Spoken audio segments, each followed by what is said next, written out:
So I see a lot of people in ranked, they like to go for this combo chain here. I see this quite a bit in ranked actually, at least when I've been playing ranked. They go for their full rush chain attacks, and then in the third one here, they just go into the launcher, and then they go for that hard knockdown. And while yes, that combo does do a lot of good damage, there is one glaring downside to doing that combo there, and that is the faster that your character is, the easier it is for somebody to super counter those combos or those rush chain combos. Main reason being is because those combos don't have any rush chain techniques. And because they don't have any rush chain technique, you're leaving your opponent with only one option, and that is for them to spam super counter.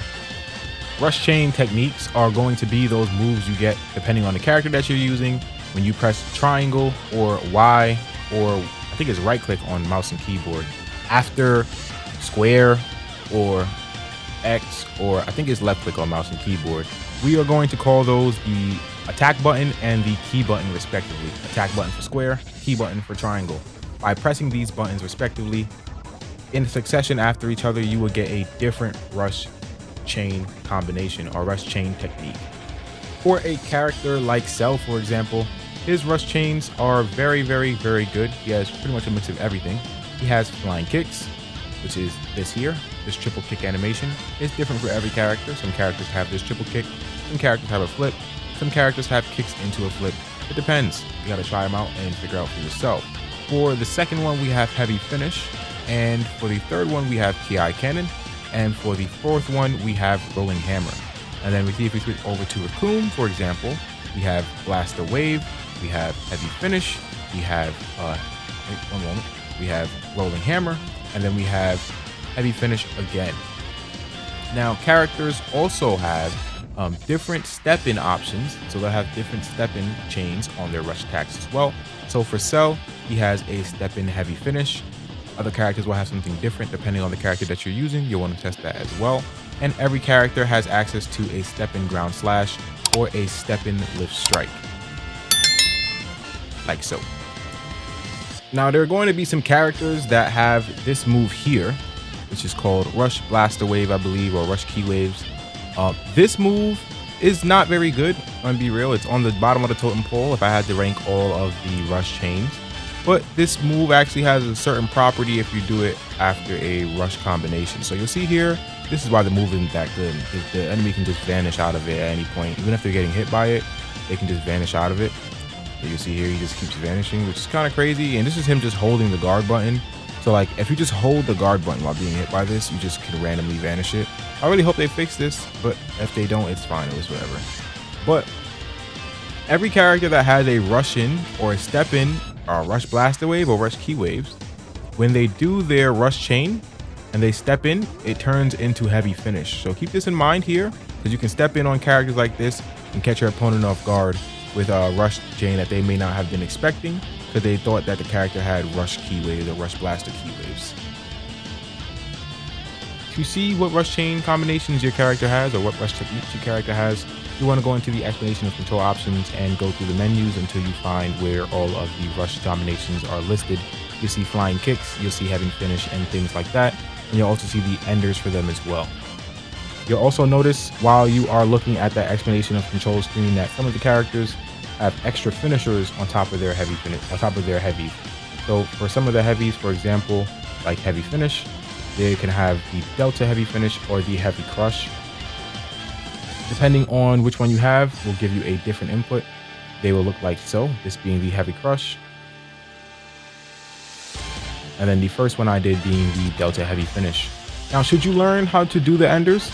I believe yes. It's just another way to mix up your opponent, and some of them do cause hard knockdown, like the heavy crush here does cause hard knockdown, and you can follow up with a super after this if the opponent does not tech or recover in time.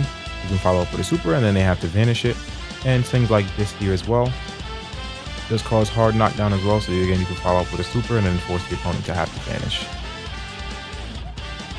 So I think learning these are very much worth the time, and they can definitely allow you to get some cheeky damage if the opponent does not counter with a vanish. You can also do some cool things with your rush combo enders as well. Things like this, if you have characters like Cell that have the pointer type key blast, they can do combos after this rush ender here. Well, not really the rush ender, but in between the rush ender that most characters normally would not be able to get.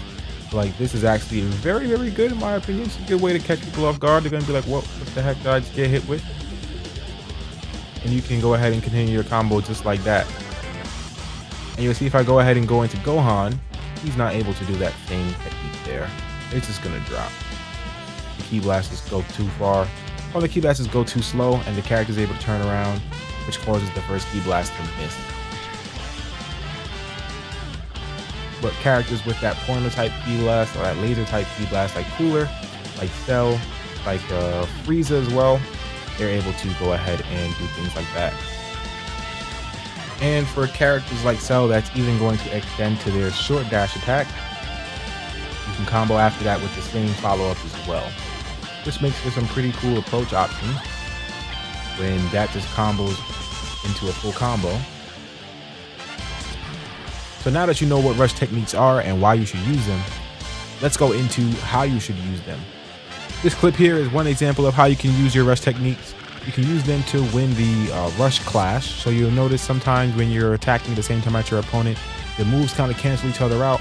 The first person to either reach the end of the rush chain or do a rush technique will win that clash. And if you guys do rush technique at the same time, that will clash again.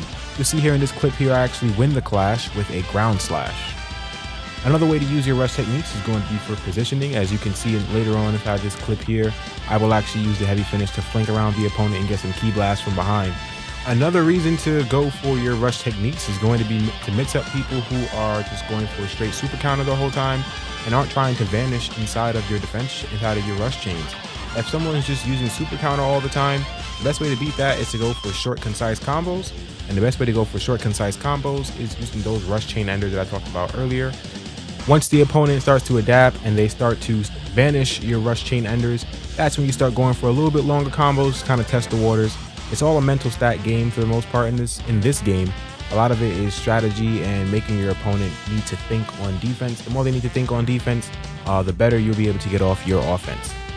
You want to make sure that you aren't being too predictable with your rush chains as well. Don't go for the same routes every time. When people start to catch on to your routes, they just stop going for super counter and just trying to vanish out of your routes. So if you do like heavy finish, maybe try to mix it in between the first and second rush chain, or try to delay it a little bit, add some delay onto it. You don't really want to hold it fully all the time because sometimes that's a little bit readable. Sometimes you just hold it halfway, sometimes you hold it fully, sometimes you do it a straight one. You don't want to be too one-dimensional in this game because when somebody figures you out, at that point, you've already probably lost the game. Another way that you can use your rush techniques, and this is specifically for the rolling hammer rush technique, is to turn enemies around. So the rolling hammer technique does actually spin enemies around, so you can actually get some back shots on people when you're attacking them from the front. And you can even charge it up fully to break somebody's guard, similar to heavy finish as well. You can also use heavy finish to break guards as well. This is kind of a 2-in-1. You can use rolling hammer to turn people around and heavy finish and rolling hammer fully charged to break guards.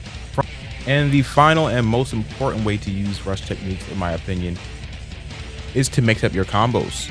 To make yourself harder to super counter, to give your opponent another option that they have to use to get out of your combos. Now back to that first statement I said in the beginning of the video. I do see a lot of people that go for that regular BNB combo, and yes, that combo is not bad whatsoever. I'm not saying that that combo is something that you should not go for. It is definitely worth it. It does quite a bit of damage and it is relatively easy to input. But even if that is the case, you definitely still want to be learning your character's rush techniques and adding them into your combos, because they're going to be a way to mix up your opponent and stop getting super countered as often, especially if you add delay onto the rush technique, as well as also add delay into when you're going to attack the enemy again, keeping them guessing as to when you're going to be attacking and making it harder for them to super counter you. And that being said, that is the end of the video. If you made it this far, thank you for watching. And if you enjoyed the video, definitely drop me a like. It would help me out tremendously. Let's see if we can probably hit 20 likes on this video here. That would make me extremely happy. I'll catch you on the next video, and peace.